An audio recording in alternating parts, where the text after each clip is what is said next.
Alright, what's up guys? So this is my robot, and I'm going to be showing you my feeder system. So this was inspired by Smurf from Discord, so shout out to him. Basically the idea is that you want to be able to control the indexer and the feeder system with the same motor. And of course you don't want to have two motors because the V5 motor is really powerful and you only get 8. And you don't want to not have an indexer because then you can't control when the balls go into the flywheel. You just need to kind of guess with the, with the intake, and that sucks. So this is a pretty complicated system, but because the V5 motors are, again, they're just so powerful, it doesn't really slow down substantially. It's still, really spinning at a high RPM all the way throughout. So yeah, so let me show you how this works. So the idea is that when you spin the motor forwards, it's just going to bring everything up into the flywheel. So I'll show that to you one more time. So the ball is right here. I should put it here just to show the funnel. And it gets brought up to the flywheel. And if the flywheel is spinning, it would launch that out. Now if you spin it backwards, the intake is still going to spin forwards, but the indexer, which is this little roller back, that's not a good idea, which is this roller back here, the indexer is going to spin backwards. And that's going to make the ball go up to the indexer and then stop. So I'll show you how that works. So if you're spinning it backwards, the ball gets sucked up,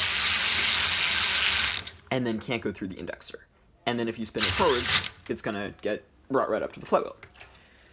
So you may be wondering, how the hell does this thing work? So the way that it works is there are kind of a lot of parts. So we're gonna start here. So this is an 84 tooth, sorry, I'm blocking out the light, here we go, okay. So this is an 84 tooth gear, and this is connected directly to this motor, which is driving the whole assembly. So this is, just plugged right into the motor, and then here's the shaft with indexer. Now this 12 tooth gear right here is actually hollowed out. I took a drill and just hollowed it out, so that can free spin on the shaft without a lot of friction. And this is a ratchet, and I don't really have enough hands to show you, so you're just gonna have to kind of take my word for it. But the ratchet forces the indexer to spin if it's spinning in this direction, and it can kind of free spin if it's spinning in this direction, so it can kind of do whatever. And yeah, I can't show you because I don't have enough hands.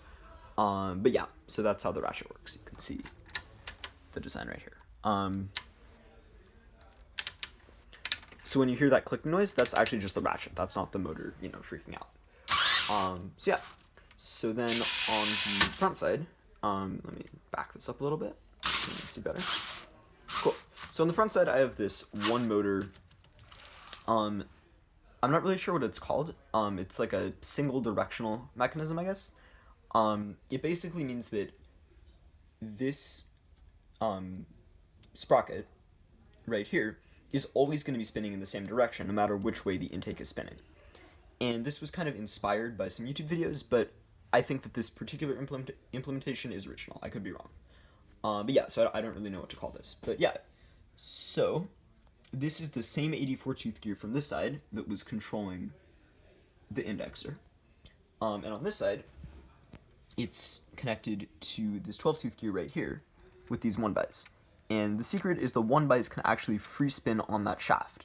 So you can, no, you can't see because I'm blocking out the light again. Here we go, okay. So so this can spin, and when it spins the other way, it's gonna bring the 12 tooth gear up. And as you can see, these two 36 tooth gears right in here are interlocked, and then there's this sprocket that's connected to this 36 tooth gear, so it's going to spin with it, that's driving the whole intake system, right? So that goes down to that shaft, and that's driving that, and it's just kind of controlling the whole thing. So yeah, so the idea is that when this spins, to stop blocking out the light, here we go, okay. So when this spins forwards, like this, right, so it's spinning with the front down, so the 1-bys with the 12 tooth gear are pulled down. The 12 tooth gear is contacting this bottom gear right here, and that's making the whole assembly spin forwards. Now if it spins backwards, let me get my finger in here, here we go, it spins backwards, and it's a little hard to see because I'm not really spinning it as fast as the motor would be. But the 12 tooth gear, you can see right there, it actually rotates up, and now it's meshing with this gear. And when it meshes with this gear, right, because this gear is meshing now with this gear, it's going to spin in the same direction. So let me show that to you with the motor power. So here we go. So If I spin it in this direction, just like that, you can see the intake is spinning forwards, right? Everything is going forwards. Great. And if I spin it the other way, the exact same thing is going to happen, except the 12-tooth gear is going to go up. So I'll show that to you guys. And as you can see, the intake is still spinning forwards. So basically the intake is always going to spin forwards no matter what, and then the indexer back here is going, there we go. The indexer back here is going to spin either, ratcheted in whichever direction, or it's going to spin and, feed the ball into the flywheel, depending on the direction of the motor. So I'll just show you guys how this works with some balls. Cool. So here's the ball. We're going to feed that in. And I'm not spinning it in the direction that the indexer is going to spin backwards. So it's going to prevent the ball from entering the flywheel. So just like that, you can see the ball. It's a little hard to see, but it's that like yellow in there. Just like that, just kind of hanging out. And if we do the same thing with the second ball, goes up. You can see there's actually not a lot of resistance. The intake is still spinning at full speed, even with the two balls in there just kind of locked in.